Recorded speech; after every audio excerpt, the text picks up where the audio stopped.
Okay, so now we're going to talk about molecular geometry. So the one thing about Lewis structures is that we draw them on a two-dimensional paper, but in all reality, they actually exist in a three-dimensional space. And so when we talk about molecular geometry, we're really just talking about the shape of the molecule in our three different dimensions. And so there's a couple things that go into this determination of the shape of the molecule.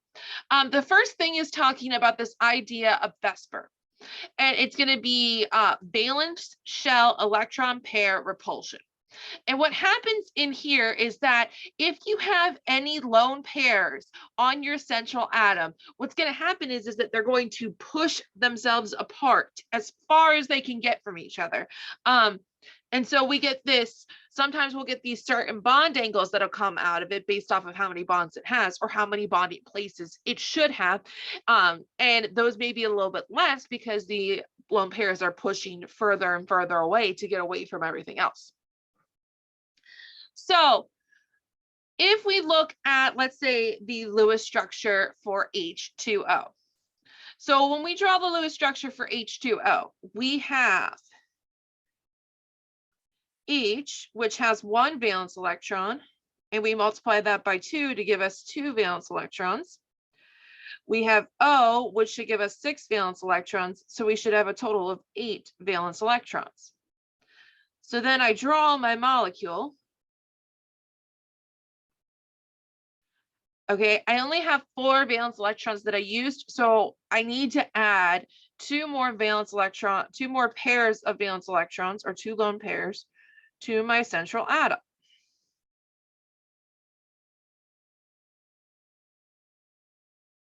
And so this is where we get the idea of using my chart here.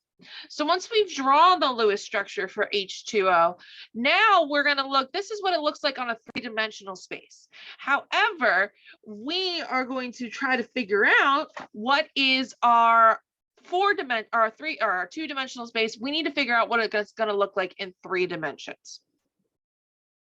So for that situation, we would go to our little chart here. And this is something that is important to have if you are doing these. So what it is, it's a chart. You start with your number of bonds on your central atom. So in our case, we had 2. Then we check to see how many lone pairs are on our central atom, 2. So our electron geometry, this is important to help us understand our hybridization and bond angle. But what we're really looking for as an answer is that our molecular geometry is bent. This tells us a hybridization, which is going to be sp3. And then that is going to give us, if it's sp3, it's going to have a bond angle of 109.5 or less than 109.5.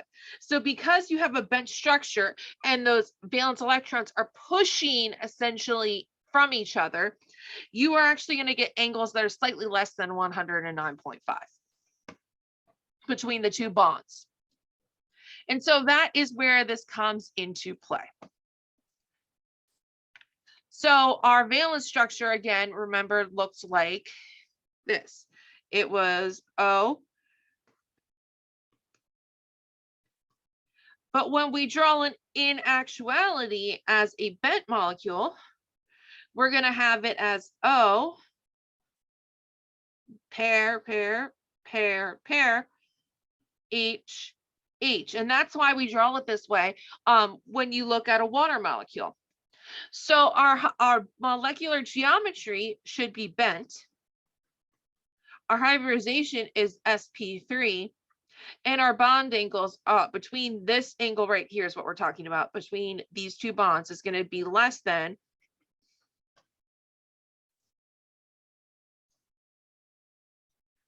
109.5.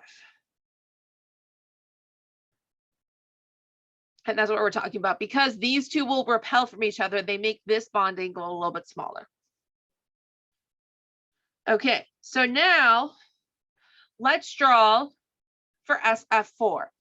So we're going to first draw our Lewis structure. We always have to draw our Lewis structure first before we can determine any molecular geometries. So we have S. That is going to give us 6 valence electrons because it's in group 16. F, is going to give us 7 valence electrons, and we have to multiply that by 4 to get 28 electrons. So we should get a total of 34 electrons. Now I'm going to pick S in the middle because it kind of makes sense. And S has less electronegativity than F. F is always on the outside, remember, because it has an electronegativity value of 4. So we're going to put S in the middle. And then I'm going to draw my Fs. So I have F, F, F, and F. And then I'm going to add my lone pairs to each one of my Fs to ensure that I have a full octet on each atom.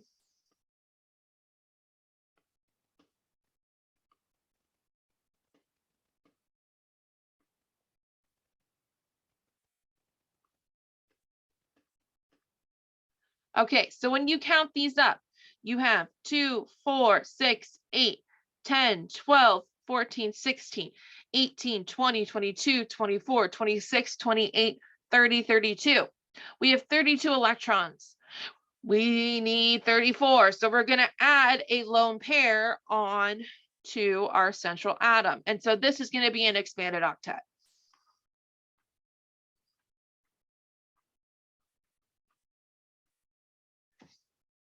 So now that I've drawn this, I should see that I have 4 bonds and 1 lone pair. So what I'm going to go to is look at my sheet here. I have 4 bonds, 1 lone pair. So my electron geometry is going to be trigonal bipyramidal. The actual geometry, what we call molecular geometry, is going to be seesaw. We have SPD. And the idea is that we have less than 120 and less than 90 for our bond angles. So when I write this out, and I'm going to redraw my structure again, just so you can see this. We have S, F, F, F, F,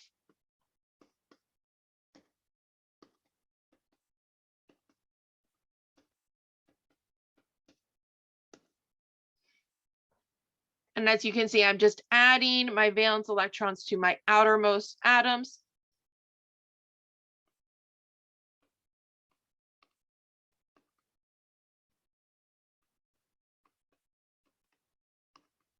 Okay, so this molecular geometry, which is what you're always going to be asked for, is going to be seesaw. That's what we call it. Its hybridization is going to be sp3d. And what that means is that because we have this D within our hybridization, we can have an expanded octet. So all of your expanded octets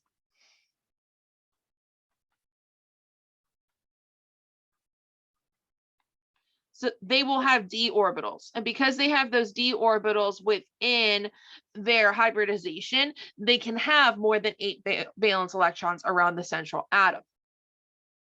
And then our bond angles, so that's between these ones, we're looking at 120 for 2 of them and 90 for the other. Okay. So those are how we find that. Let's do one more example, and then we will move on to start talking about how does this apply to, well, actually, we'll end this video, and then we will move on to how this applies to polarity for next week. So PCl3. So the first thing we have to do before we determine our molecular geometry is draw our Lewis structure. So P is going to give us 5 electrons. Cl is going to give us 7 electrons. We multiply that by 3 to get 21 electrons. So we should get a total of 26 valence electrons that need to be used. P should be in the middle because it's much lower than pretty much every other non-metal that we have on the periodic table. And so we're going to do Cl, Cl, and Cl. Now I add my electrons here.